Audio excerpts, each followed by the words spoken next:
আসসালামু আলাইকুম everyone, welcome to my channel মিসবাস ফ্রন। আজকে আমি আপনাদের সাথে শেয়ার করব চমচম ভাপা পিঠে।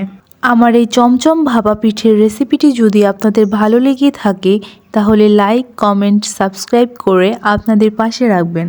ঘরের সাধারণ উপকরণ দিয়েই আপনাদের জন্য আমি এই রেসিপিটি তৈরি করেছি। এই চমচম ভাপা পিঠের রেসিপিটি তৈরি করার জন্য প্রথমে আমি নারকেলের পানির মধ্যে গুঁড়া দুধ দিয়ে দুধটিকে তরল করে নেব। আমি এখানে পিঠাটি আর একটু সুস্বাদু করার জন্য নারকেলের পানি ইউজ করেছি। আপনারা চাইলে অন্য নর্মাল পানি ইউজ করতে পারেন। তরল দুধটি তৈরি হয়ে গেছে। এবার এই তরল দুধটি একটি কড়াইয়ে ঢেলে দেব।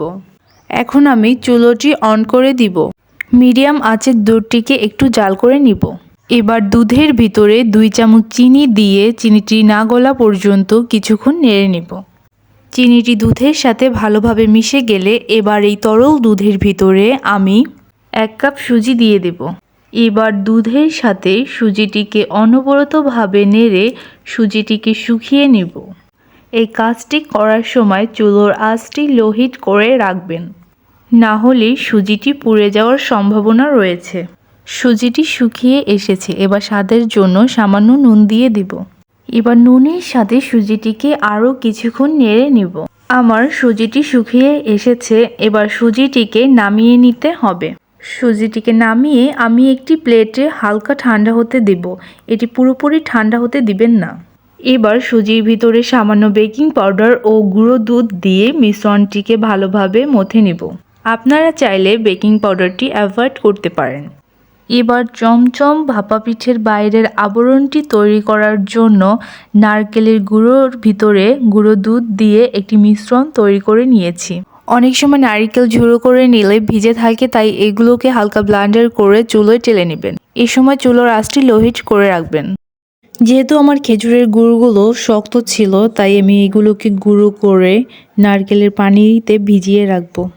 15 থেকে 20 মিনিট সময় যদি গুড়টিকে ভিজিয়ে রাখি তাহলে গুড়টি পানির সাথে গলে যাবে। দেখুন আমি নারকেলটি ঝুড়ো করে নিয়েছি। এবার নারকেলের ভেতরে আগে থেকে ভিজিয়ে রাখা গুড়টি দিয়ে দেব। আমি 20 মিনিট আগে যে গুড়গুলো পানিতে ভিজিয়ে রেখেছিলাম, দেখুন গুড়গুলো গলে পানির সাথে মিশে গেছে। আপনারা চাইলে শক্ত গুড় ব্লেন্ডার করেও নিতে পারেন। ছোট ছোট কয়েকটা গুড় আস্তা রয়েছে, যেগুলো আমি হাত দিয়ে ভেঙে দিয়েছি। এবার ঝুড়ো নারকেলের সাথে গুড়গুলোকে ভালোভাবে মেখে নেব। নারকেল গুড়ের মিশ্রণটি মাখা হয়ে গেছে। এবার চুলোয় একটি কড়াইয়ে দিয়ে দেব। নারকেল গুড়ের মিশ্রণের ভিতরে একটি এলাচ ও একটি দারচিনি দিয়ে দিয়েছি। বেশ কিছুটা সময় ধরে ধৈর্যের সাথে কাজটি করতে হবে। এবার মিশ্রণটি থেকে আমি দারচিনি ও এলাচ উঠিয়ে নেব। এই নারকেল আখের মিশ্রণটি শুকোতে আমার বেশ অনেকটা সময় লেগেছে। আমি যে আগে নারকেল ও আখের মিশ্রণটি মেখে নিয়েছিলাম, আপনারা চাইলে এভাবে না মেখে চুলোয় একবারে বসিয়ে দিতে পারেন।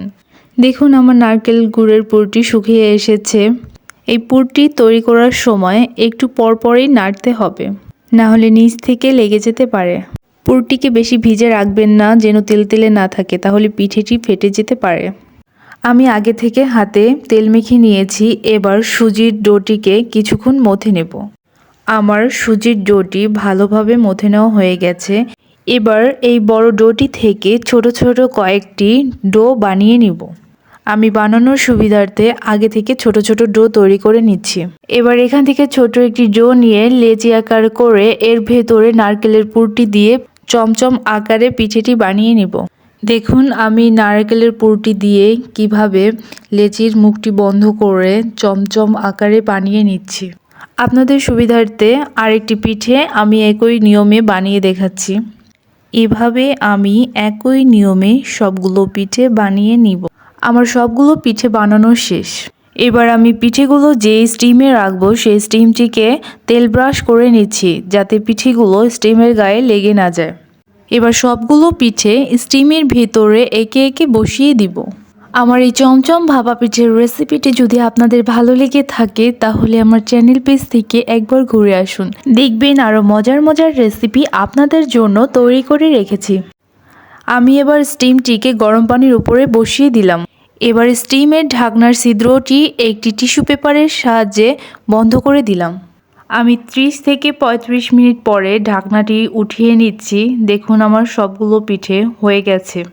এবার স্টিমটিকে নামিয়ে পিঠেগুলো ভিজে থাকতেই আমি ওই আগে থেকে নারিকেলের গুঁড়োর মধ্যে পিঠেগুলোকে মেখে নেব। এ পর্যায়ে যদি আপনাদের পিঠেগুলো শুকিয়ে যায় তাহলে আপনারা সামান্য পানি লাগিয়ে এরকম নারিকেলের গুঁড়োর মধ্যে মেখে নেবেন। দেখবেন পিঠেটি যেন ঠান্ডা হয়ে না যায়, গরম থাকতেই কাজটি তাড়াতাড়ি করে নেবেন। এভাবে আমি সবগুলো পিঠেকে নারকেলের গুঁড়োর মধ্যে এক এক করে মেখে নিয়েছি। দেখুন আমার চমচম ভাপা পিঠে সম্পূর্ণ রেডি। দেখতে যতটা লোভনীয় হয়েছে, খেতে তার থেকেও বেশি মজা হয়েছে। আমি আপনাদেরকে একটি চমচম ভাপা পিঠে ভেঙে দেখাচ্ছি। দেখুন ভেতরের পুরগুলো দেখতে কতটা রসালো। আপনারা এই চমচম ভাপা পিঠের রেসিপিটি যদি বাড়িতে ট্রাই না করেন তাহলে এর স্বাদটি বুঝবেন না। অবশ্যই এটি বাড়িতে ট্রাই করে আমাকে কমেন্টের মাধ্যমে জানাবেন।